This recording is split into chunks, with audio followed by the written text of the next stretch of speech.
We are just 4 days away from something that's gonna be very catastrophic right before the holiday season, okay? Now, some people feel like there might be a Hail Mary on the 31st, but other people are trying to figure out ways to survive. This has been the first pay period where federal workers have not been paid. And I wanna dig into, ways that people can cope, limiting information, what's really going on, can things be fixed? Okay. And I know my last video, there was a lot of blame, all that, but let's not blame. Let's come up with solutions. Okay. If you are new here, I'm Denise Brady. I'm a licensed marriage and family therapist. Hit that like, subscribe to the channel. Let's try and figure out some ways in the comments that we can make things better. Solution focus, positively solution focus. Okay. So let's get into it. Okay. Let's just get into it right about now. Because I don't know what we're going to do.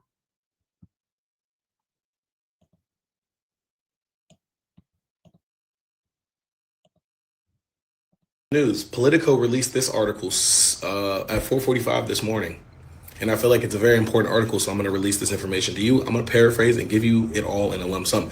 6 ways the government shutdown is about to get way worse. We all know on November 1st, SNAP and food benefits across the country are going to be shut off.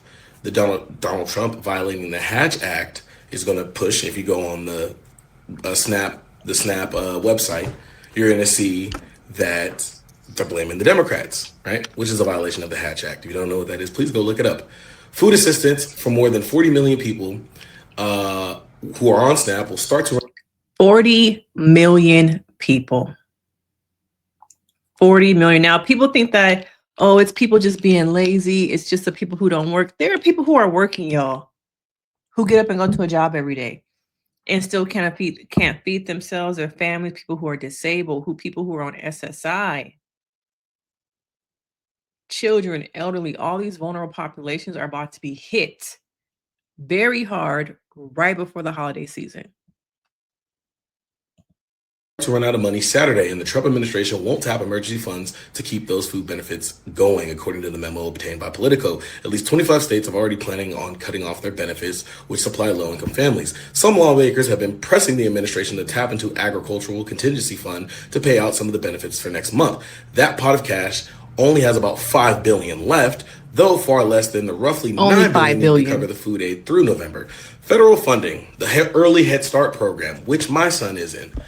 Federal funding will stop flowing on Saturday to some early child education programs supported by Head Start, the Health and Human Services program that funds education, health and nutrition services for more than 800,000 children under the age of 6. More than 130 programs are set to miss. Did y'all hear that? 130. SNAP benefits, WIC, Head Start program. So now, if the Head Start programs don't get the funding, where these kids gonna go while their parents are trying to work? Okay, for those of you who are saying, you're lazy, just get a job. There's this gap. There are people who go to work and still cannot maintain a life because everything's so expensive. So now that I'm trying to have a job, I'm taking my kid to, a child care center using Head Start. What am I supposed to do with my kid? Okay, what am I supposed to do with my kid? And right now, these workers are going through their first round of no pay. Okay, no pay. And I'm just not quite sure people really know the impact. Food banks, y'all. Food banks are hurting.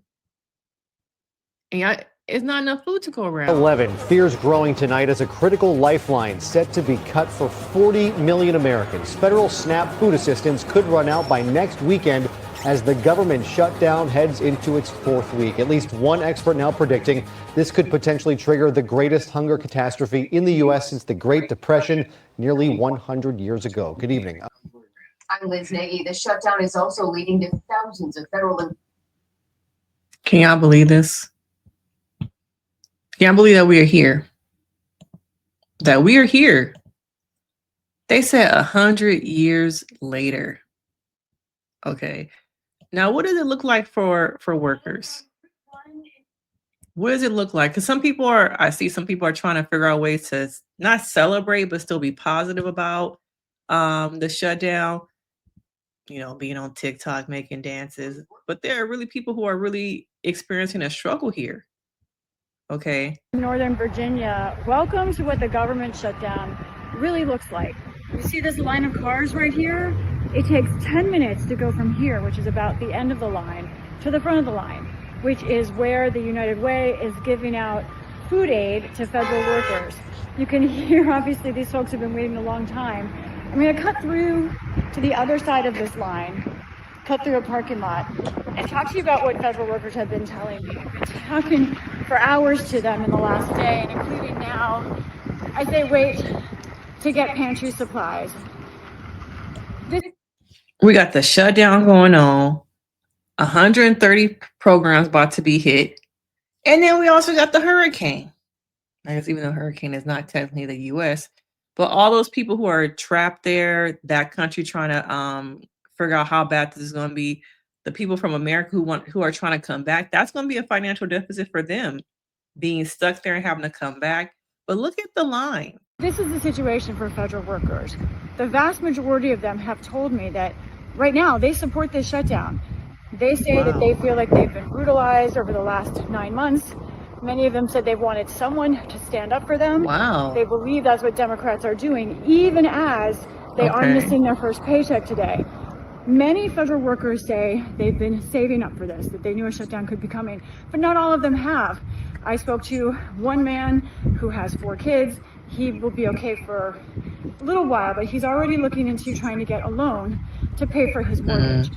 More debt. And the thing is, there are people who have savings, but most people don't. Most people are living paycheck to paycheck. And now, they talk about the airports, the FAA workers who help direct planes and things like that. But also the other people in those departments who are considered federal workers, the people who clean up, the admin assistants who work for the FAA, those people who are probably living paycheck to paycheck, who are federal employees, do not have a savings. Okay. Everyone thinks, oh, you have a government job, you must be in a good position. A government job can be considered someone clean up after you in the kitchen, the custodial department, because you work in the Pentagon. Oh, you work at the Pentagon? Yes, but I'm not at the top. I am someone maybe on the front lines at the very bottom. When everyone goes home, I clean those desks, I clean those bathrooms, and I was living paycheck to paycheck. And, good for the people who have savings, but there are a lot of people who didn't see this coming, who weren't about, stand up for something, who are just like, I'm trying to stand up for my family and help us get by. Those are the people that we really don't hear from. Okay. I just think that people have to start learning how to cope. How are we coping through this? What are some things that we can put in place to help? And I think some of that stuff can be limiting how much information you're receiving. Okay. Are you paying attention to how much news you're seeing on your feed, scrolling social media? How much do you pay attention to how much that time adds up? Are you someone who tries to put a timer on how much social media you ingest? And do you pay attention to the timer? Okay. Now, when timer go off, are you putting the phone down? You're just like, okay, I see the timer. I see the alert. Next. Next. But schedule how much time of this you're ingesting. The news perpetuates fear. And sometimes right now, we don't need more fear. So one of the things I want you to take care of yourself is recognizing how much information you're receiving. Okay. I also want you to think about breathing. Breathe. Don't forget to breathe, y'all. Okay. And look at your local resources. Are there food banks? Are there pantries? Do you live in a neighborhood where you're surrounded by community and people are coming together maybe to try and figure out how we can kind of cope? Can we create a food train? And I know there are certain parts of the United States where there are more government workers, probably in the in DC, in those areas, in the South. What are some things that we can maybe do as a community to help? Have you checked into paycheck assistance programs? If you're a member maybe of Navy Federal Credit Union, they have assistance programs. USAA, maybe a loan might be best for you. See if you can get a 0% loan. Check with different organizations, your church, food banks. But I want you guys to unplug from the news. Stay connected by maybe talking to friends for emotional support. And if you ever get to the point where you need more than that for your mental health, dial 988. Okay, check in with a therapist. You're not alone. To the government canceling SNAP benefits is for Americans to cancel the holiday season. Oh. Close the wallets. Close the wallets. You don't need to buy a turkey. You've had turkeys for the last how many years? You're good to skip a year. Black Friday hasn't Black Friday and I don't know how long. The deals suck. You don't need a new flat screen. You already got one from last year. That's true. Your kids have tablets. They have toys. They have electronics. They'll be good to miss out on 1 year. They'll be okay. Close the wallets. Cot boy. We shouldn't be spending any money then. It makes no sense for, in response to the government taking food off people's tables, for us to then open our wallets and continue the economy as if nothing is wrong. It's time for a cop boy of the holiday season.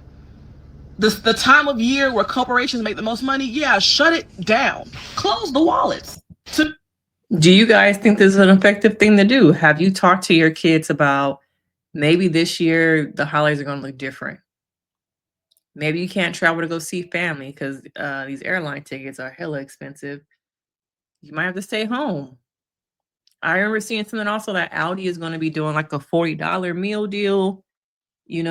What are some things that you're coming up with to kind of talk to your kids, talk to your family, figuring out solutions and problem solving? Hey, maybe we can't do it as big this year. Maybe it's going to be just our own family in our own household eating. Maybe we might have to potluck. Okay. But I think that there's a way to still have a sense of holiday season, but maybe not all the, stuff you do all the time every year. And it's crazy to think that, going to the stores nowadays, they have 3 seasons at the store right now. They got Halloween stuff, they got Christmas stuff, they got Thanksgiving stuff. And probably by the end of November, they're gonna have Valentine's Day stuff. They're trying to make so much money off consumerism and not thinking about, hey, people don't have enough money. Let's put some stuff on sale. Let's try and make things easier for people. No, let's get them to spend money that they don't have. And she is right. When is the last time Black Friday really Black Friday? Even Jeff Bezos with the Prime Day, same TVs, same Alexa, same Fire Sticks. Yeah, you got a TV last year. What's wrong with the TV you got?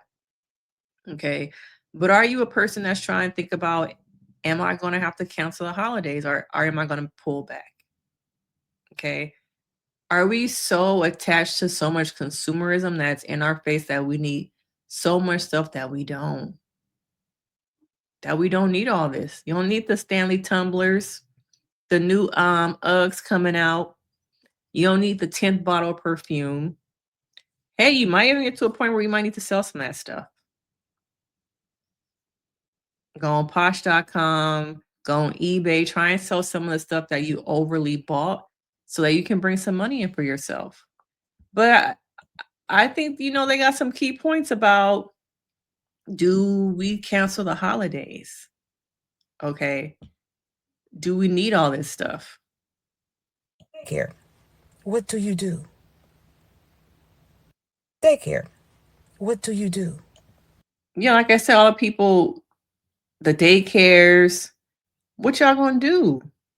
They're not thinking about that. Somebody said, well, we took the holiday money and went on vacation elsewhere. Thrift it, make it, trade it, bake it. Okay, you can't eat from everybody's house now, okay? Somebody said cancel taxes, which they'll never do. They never gonna cancel taxes. Oh, someone's talking about consumerism. Consumerism runs too deep and people are too programmed. That's a good point. Are we programmed by all these sales, all the emails to think that we need more when we really don't? And maybe for some people, this can be a way to, like, as I think people are going to do, keep their money a little bit more.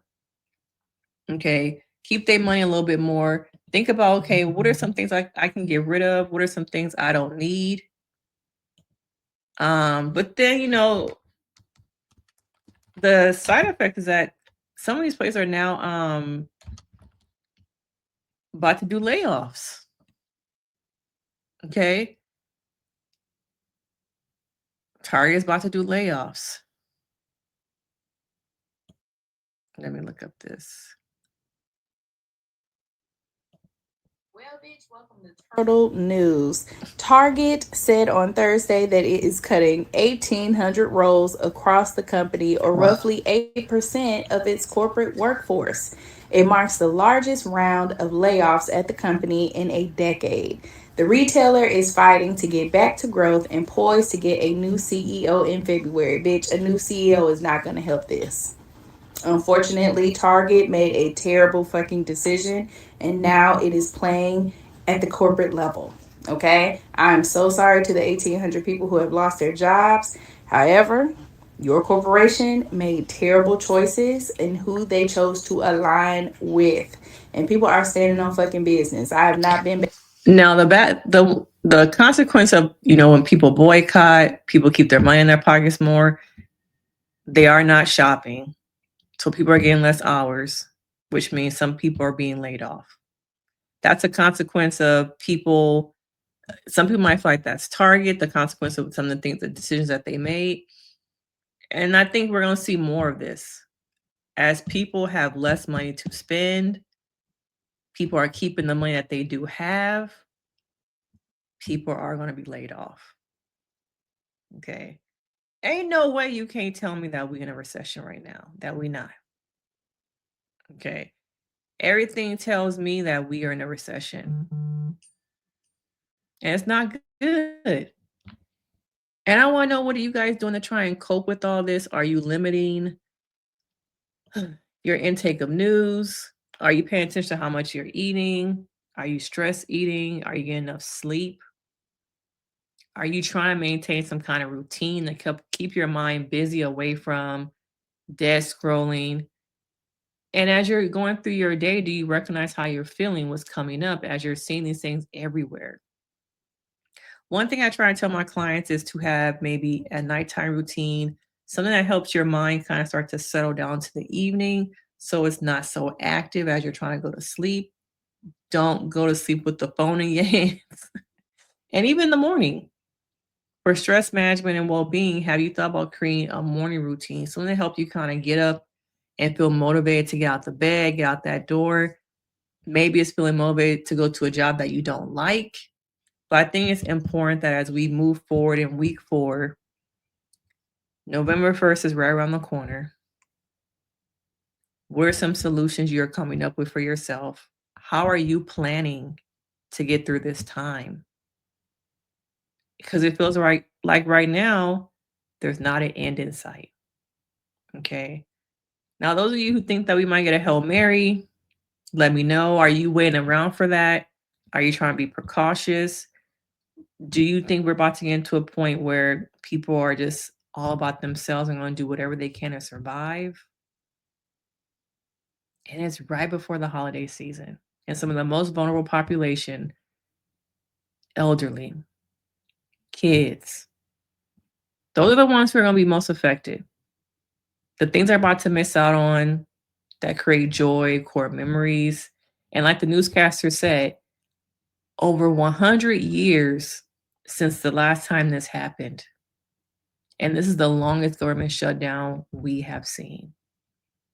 Okay. No matter if you're on the side of the Democrats, the side of the Republicans, we have to create better solutions where these things don't continue to happen. Okay. But let me know your thoughts, of course. I'm Denise Brady. I'm a licensed marriage and family therapist, and I'll see you in the next video. Bye.